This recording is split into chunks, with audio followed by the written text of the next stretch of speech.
আজকে আমি বানিয়েছি রেড সস পাস্তা। তার জন্য দুটো টমেটোকে আমি টুকরো করে কেটে নিয়েছি। তারপর ওভেনের উপর কড়াই বসিয়ে দিয়ে অল্প জল দিয়ে টমেটোগুলো দিয়ে দিলাম, আর দিয়ে দিলাম দুটো কাঁচা লঙ্কা, আর অল্প পরিমাণে নুন দিয়ে ঢাকা দিয়ে সেদ্ধ করে নামিয়ে নিলাম।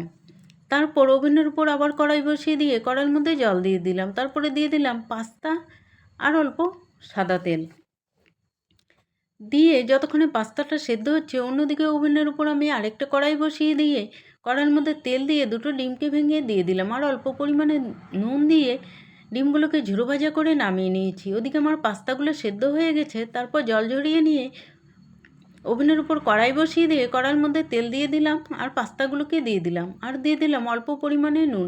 যতক্ষণে পাস্তাটা ভাজা হচ্ছে, এদিকে আমার টমেটোটা ঠান্ডা হয়ে গেছে। টমেটোটাকে গ্রাইন্ডারে দিয়ে পেস্ট করে নিলাম।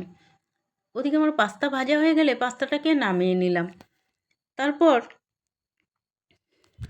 ওভেনের উপর আবার কড়াই বসিয়ে দিয়ে কড়াইয়ের মধ্যে তেল দিয়ে দিলাম, তারপরে দিয়ে দিলাম পেঁয়াজ কুচি, আর দিয়ে দিলাম অল্প পরিমাণে নুন আর হলুদ, তারপরে দিয়ে দিলাম লঙ্কার গুঁড়ো, দিয়ে পেঁয়াজগুলোকে লাল লাল করে ভেজে নিয়েছি। তারপর এর মধ্যে টমেটোর পেস্টটাকে দিয়ে দিলাম, আর দিয়ে দিলাম পাস্তা মশলা, দিয়ে বেশ কিছুক্ষণ সময় নেড়েচেড়ে নিয়ে ভেজে রাখা পাস্তাগুলোকে এর মধ্যে দিয়ে দিলাম। তারপরে দিয়ে দিলাম ভেজে রাখা ডিমগুলোকে, দিয়ে আবারও বেশ কিছুক্ষণ সময় এগুলোকে নেড়েচেড়ে রেসিপিটা হয়ে গেলে নামিয়ে নিলাম।